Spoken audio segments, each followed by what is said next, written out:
stayed up late last night reading Caraval. It's getting really good, and I think the game is about to begin. And then started this one last night as well, and it's fast. Barbara D, just her voice and her writing is so easy to read and get lost in. Her stories move so fast. So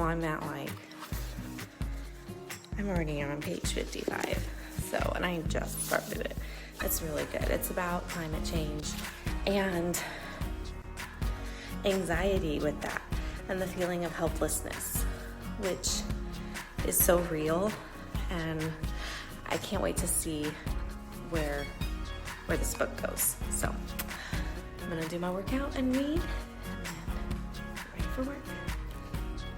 Currently halfway through this, and one thing I am liking is that the portrayal of Haven's anxiety. So this is about climate change and how helpless it can make you feel knowing all these things are happening. But Haven has a really hard time feeling helpless and dealing with all of those emotions.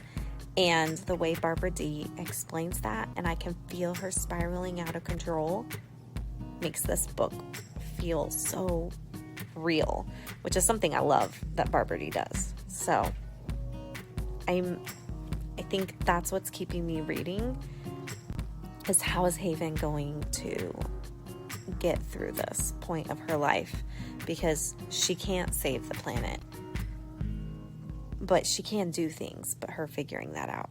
That's really good. Also, just look at that cover. Another thing about Barbara's books I love are the covers. They are just gorgeous, and everything always has a reason to be there. Everything stands for something. Happy Thursday. I just finished Haven Jacob Saves the Planet. I got to work a little bit early, so I sat in the car and had to finish it. I had like 20 pages left, and let me tell you, this book is so good. I love the message that even though you can't save the planet, you can save the world around you, and that kids have a voice, and kids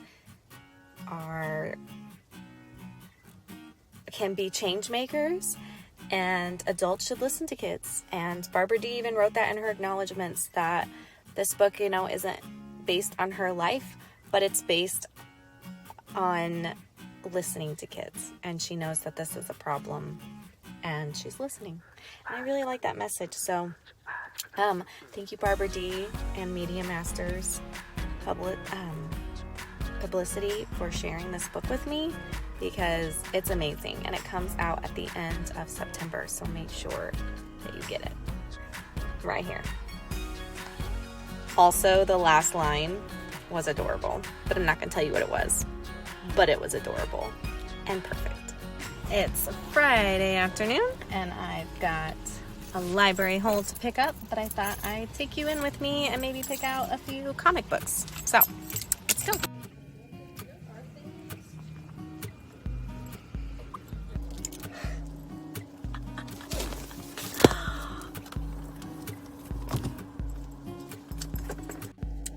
So many books.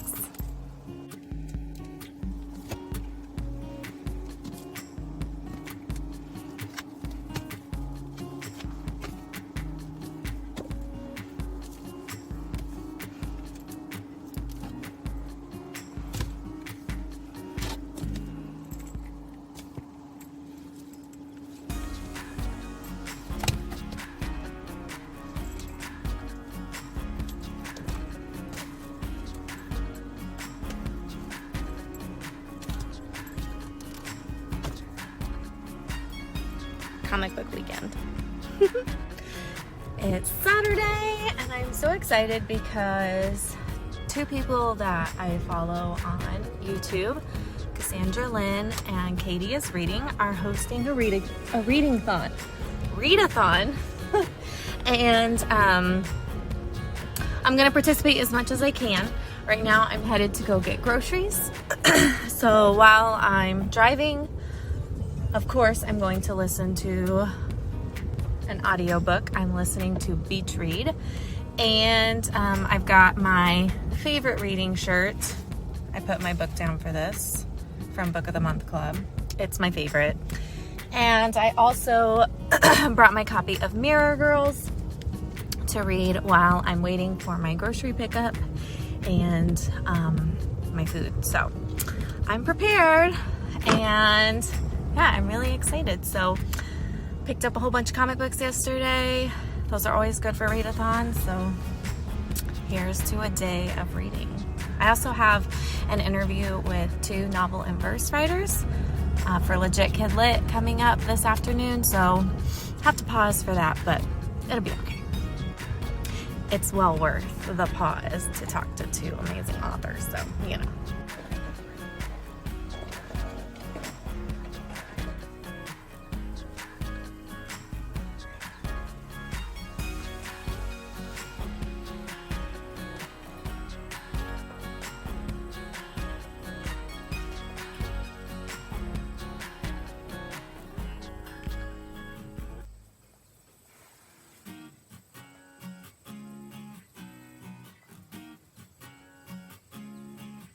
Still reading Mirror Girls, and I am on page 204 out of 300. So I'm in the last,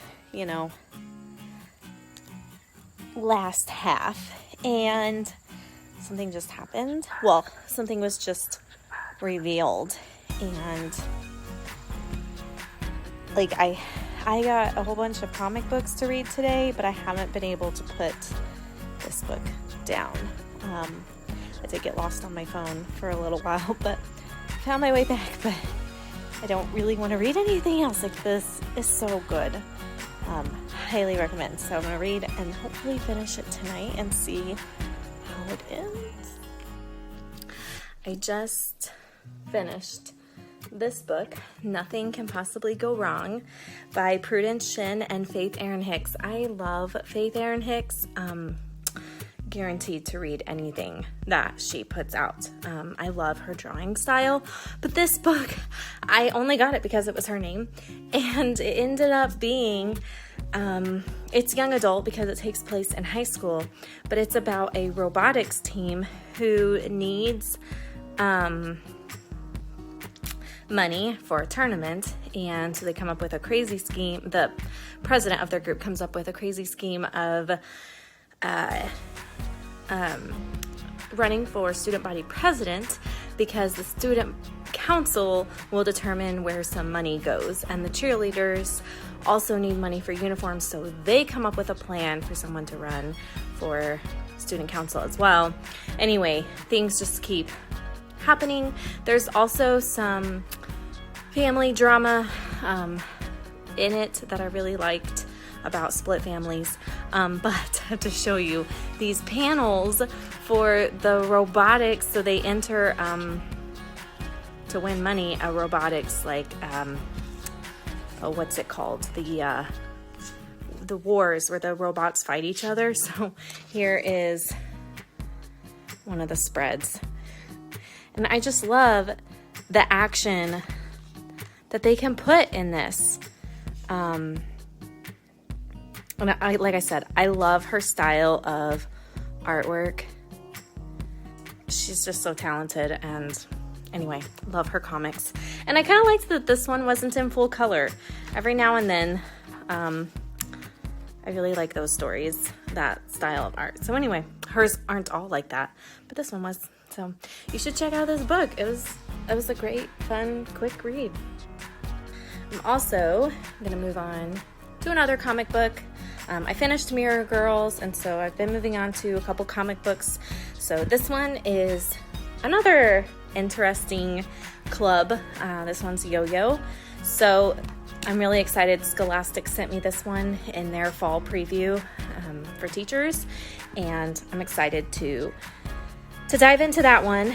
And Gail Galligan wrote it. So I feel like I've read something else by her And so I'm excited, and the panels look really awesome as well. These are also black and white, but the final copy is full color. Yeah. So there's a little bit of color in here, but the rest are black and white. So I'm excited to dive into this. And then the next one I'm hoping to read tonight is the comic book of the history of women-led slave revolts. I think it's called Wake.